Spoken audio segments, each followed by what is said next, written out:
Hey, what is going on, guys? Fina, the waifu satyr here. Today is an important, exciting day because PTR patch 2610, the preview blog that everyone has been waiting for, is finally available. There's a lot to cover. You can look at it yourself, but let's just get right into it, starting with the release date. October 1st, that is a Thursday, guys. Less than 1 week left. So make your plans accordingly if you plan on participating. Okay, and for the international players out there that don't live in the US, remember this is most likely going to be the PST time zone. So keep that in mind. And it looks like the PTR is going to roll out across two phases. The first being October 1st, a Thursday again, and that's when gear changes are going to happen.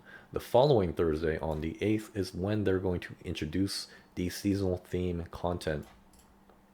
So what this means to me, or what it suggests to me, is twofold. First, this patch is going to be quite substantial. There are going to be meaningful changes, and two, Blizzard is going to need enough time to test all this stuff.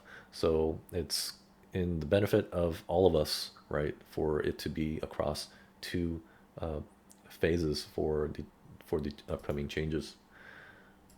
All right, this is important, guys. Class changes. To ensure that the most significant class changes receive an ample amount of attention, we'd love for you to focus testing and feedback on the wizard changes around Etched Sigils and Hydras, the Crusader Steed Charge build, and the Witch Doctor's Crazy Chicken build. So it looks like Blizzard in this patch is going to focus on the Wizard, the Crusader, and the Witch Doctor classes, which is understandable, but unfortunate for the other classes. Moving on, patch notes proper. Okay, seasons. This is the seasonal theme, guys. Shadows of the Past. Activating a shrine / pylon will spawn in a shadow clone of your class. This clone will randomly have one of three predetermined builds, and this clone's power will scale with your character and will last for 1 minute, or if your character dies. See below for the shadow clone variations that can spawn when activating. Okay, it looks like whenever somebody gets a shrine or pylon, a shadow clone will spawn. The question is whether, let's say you're playing in a group, and whether it will benefit the whole party or just the one person that gets the shrine. So that is a question that needs to be addressed. And also, I suspect that Blizzard is going to favor group play over solo players and solo play again, and that trend has continued. So I'm assuming that one person gets the shrine, the whole group will benefit from it. All right, and this clone will randomly have one of three predetermined builds. Again, if RNG is your thing, that's something that we have to worry about or not, depending on your perspective, especially when you're pushing. So each class has three potential builds that can spawn in or that is drawn from. And so, yeah, looks like that we'll have to fish for that perfect dream G-Rift and seasonal theme. The seasonal theme is something that we'll have to worry about again. Additionally, the power will scale with the character. I'm not really sure what that means. It might be that it scales with Paragon, but I'm thinking that the power of the clone will be based on your character's sheet DPS. So when you go into your character information, it spits out that DPS number. So maybe that's where the damage multiplier will be drawn from. I'm not really sure. We'll definitely have to test this. And in addition, the clone will last for a minute or if the character dies. What this means to me is that the clone may be invulnerable, so it can't die. However, what I'm worried about is the shadow clone AI. So worst case scenario, the shadow clone just kind of sits there, stands around, gets stuck on walls, and doesn't really know what to do. And so that is definitely something that Blizzard needs to address. And again, Witch Doctor, or the classes, each class has 3 different build variations that will be drawn from when the Shadow Clone spawns in. And I'm not going to go through all these different builds. There's quite a bit. You can look at it on your own. But generally speaking, it looks like each build has a damaging skill, potentially buffs and debuffs, and some kind of Super Saiyan ability like Wrath of the Berserker or Akarat's Champion, that kind of thing. So maybe the RNG won't be too bad, but you know what? I'm keeping my expectations kind of low in that department. All right, moving on. Rewards. Kanai's Cube. Whoa, all right. Kanai's Cube. Additionally, the Kanai's Cube will have a 4th slot this season. Whoa, all right. So this 4th slot will have the choices of the first 3 slots, but will not stack with any of them. The intent is to provide players with creative flexibility to their character builds. All right, guys.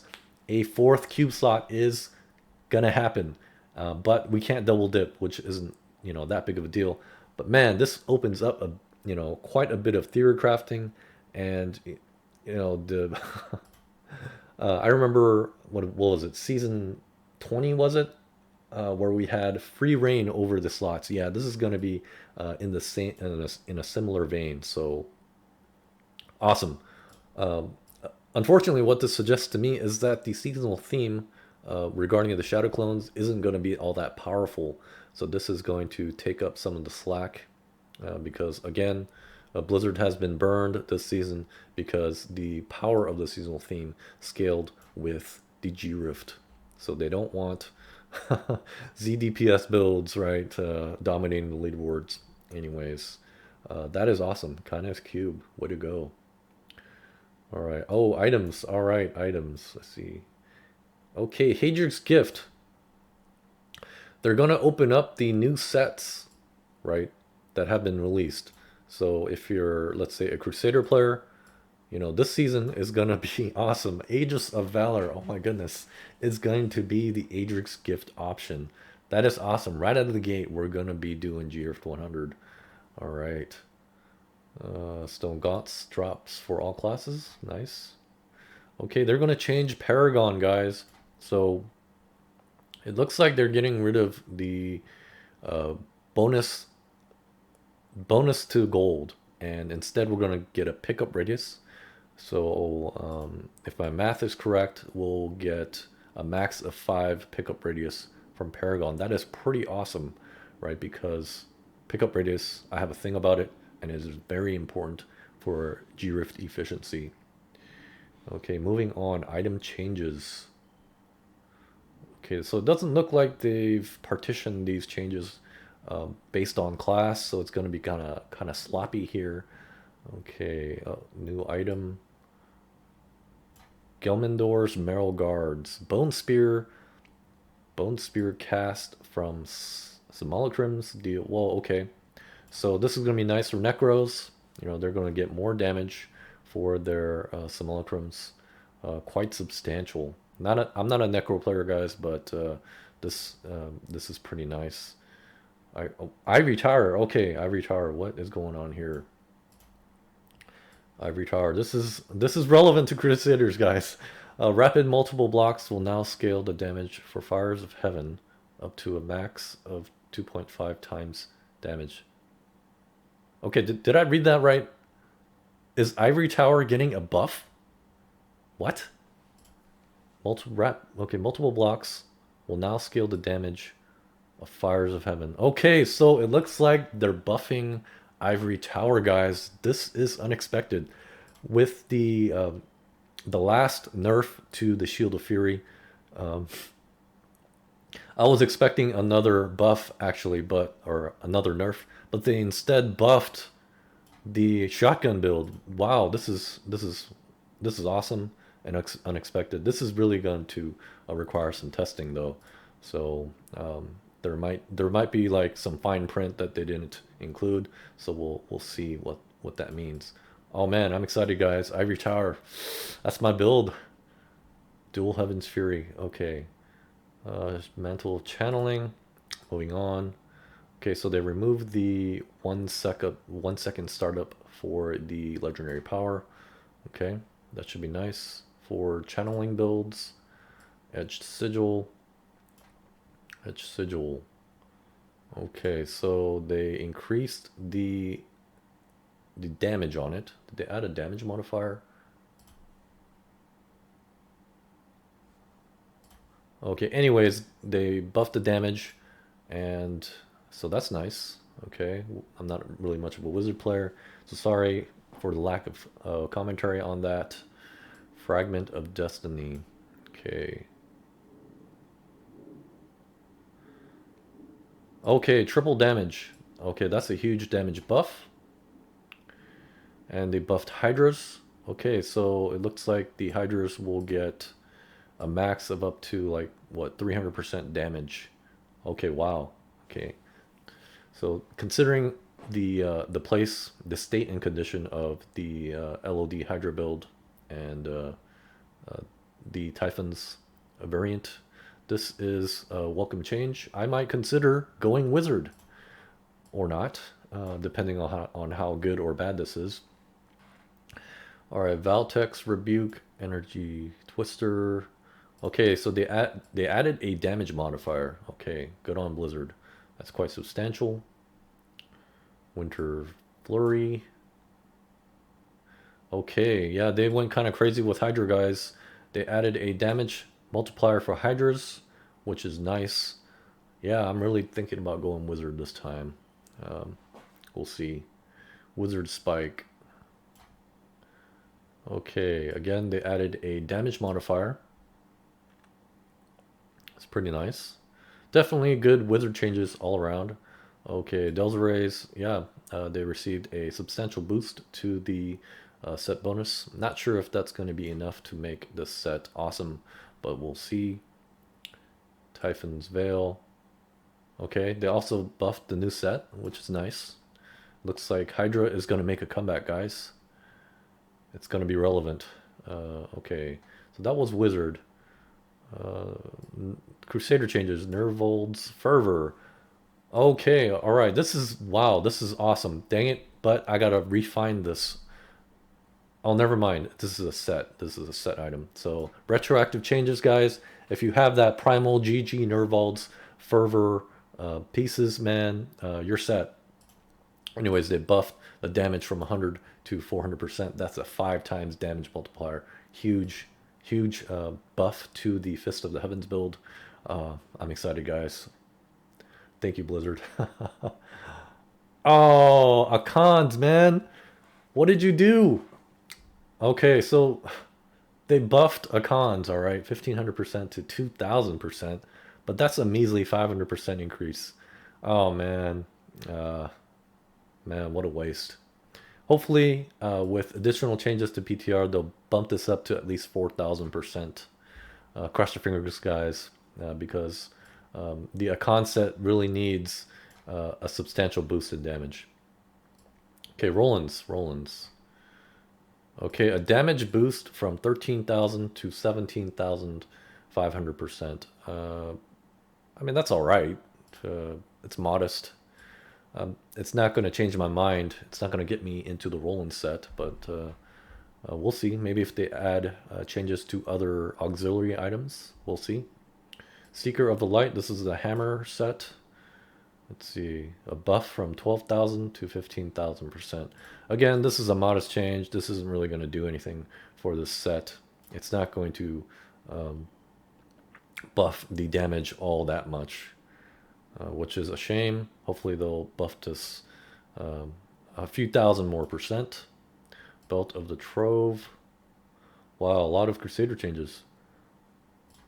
Okay, they added a damage modifier to the Belt of the Trove. This is awesome, all right? So, Elowen Bomb, bombardment, whatever. It sounds like it's making a comeback, potentially at least. 4 to 500%. All right, much needed change there. Mortal Drama. Okay, Mortal Drama also received a damage buff. Dang. All right. Blizzard, you guys are on the right path here. But that's only two items for bombardment. I'm not sure if that's going to be enough, but we shall see. Okay, moving on from Crusaders, Witch Doctor. Okay, the Manajuma's Way. Let's see, Angry Chicken. They increased the damage from, oh wow, 400 to 2000%. Okay, yeah, I'm not sure how good that is. It kind of sounds mediocre to me as a Crusader player. I'm not too sure, but hey, it's a buff. Let's see, Spirit of Aracker.